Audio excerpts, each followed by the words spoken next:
ओम साईं राम। मैं आरती साईं बाबा के भक्तों के लिए एक नई कहानी लेकर आई हूँ। यह कहानी एक विधवा महिला की है। सन 1905 के आसपास की शिरनी गांव के एक कोने में एक विधवा महिला जिसका नाम गौरी था, अपने बेटे राजू के साथ रहती थी। उसके पति की मृत्यु को कई साल हो चुके थे। गौरी दूसरों के घरों में गंदे बर्तन मांजकर, कपड़े धोकर, झाड़ू पोछा कर कर जैसे तैसे अपना और अपने बच्चे का पेट पालती थी। राजू बहुत छोटा था, लेकिन बहुत होशियार भी था और सच्चा भक्त था बाबा का। हर दिन माँ बेटा दोनों साईं बाबा के दर्शन के लिए द्वारिका माई में जाते थे। बाबा उन्हें देखकर बहुत मुस्कुराते थे और कभी-कभी कुछ खाने को भी देते थे। एक दिन गौरी बहुत बीमार पड़ गई। उसके हाथ पैरों में ताकत नहीं रही। वह काम पर भी नहीं जाती थी। उसके बीमारी के कारण हाथ पैर काम करने बंद कर चुके थे। छोटा राजू अपनी माँ को देखकर रोता रहता। राजू ने माँ से पूछा, माँ अब क्या होगा? माँ बोली, बेटा साईं बाबा है ना, वो सब ठीक कर देंगे। राजू नंगे पैर बाबा के पास दौड़ा। बाबा उस समय धुनी रमाए बैठे थे। राजू उनके पास आया और रोने लगा। रोते रोते बाबा से बोला कि बाबा, मेरी माँ बहुत बीमार हो चुकी है। घर में कुछ खाने को भी नहीं है। हम क्या करेंगे? बाबा ने ध्यान से उसकी आंखों में देखा और बोले, जब तक तू मुझ पर विश्वास रखेगा, मैं तुझे कभी भूखा नहीं रहने दूंगा। उन्होंने राजू को एक कटोरी में कुछ भुनी मूंगफलियां दी और उसकी माँ के लिए अपनी रोटी थाली में से दे दी। राजू ने धन्यवाद किया कि धन्यवाद बाबा, आपकी वजह से आज मैं खाना खाऊंगा। वह वहाँ से चला गया। उसी रात गौरी ने जैसे ही वह रोटी खाई, धीरे धीरे उसका बुखार उतर गया और सुबह तक वो चलने फिरने भी लग गई। अगले दिन वह खुद चलकर बाबा के पास आई और रोने लगी। बाबा के दर्शन किए कि बाबा, आज मैं आपकी वजह से यहाँ आपके दर्शन कर पा रही हूँ, वरना मेरे हाथ पैर तो काम ही नहीं कर रहे थे।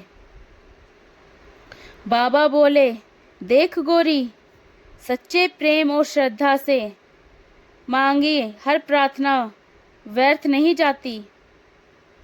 गांव वाले यह देखकर चकित हो गए कि एक गरीब असहाय महिला जिसका पति नहीं है, जो इतनी गरीब है कि 2 वक्त की रोटी भी नहीं कमा पाती, उसकी सेवा स्वयं बाबा ने की है। उस दिन से हर व्यक्ति अपने पड़ोसी की मदद करने लगा, चाहे वो बीमार हो, चाहे निर्धन हो या किसी परेशानी में घिरा हो। हर कोई बाबा की देखा देख एक दूसरे की मदद करने लगे। एक बूढ़े भिक्षुक ने बाबा से पूछा, बाबा, आप गरीबों का इतना क्यों करते हो? इतना क्यों मानते हो गरीबों को? बाबा बोले, जो अपने अंदर का घमंड छोड़ दे, वह सबसे अमीर इंसान है। जो इंसान को इंसान समझे, पैसे को नहीं। जो अपने अंदर का सारा घमंड खत्म कर दे और जो दूसरों का दर्द समझे, वही सबसे बड़ा भक्त है मेरा। कुछ महीनों बाद एक जमींदार शिरनी आया।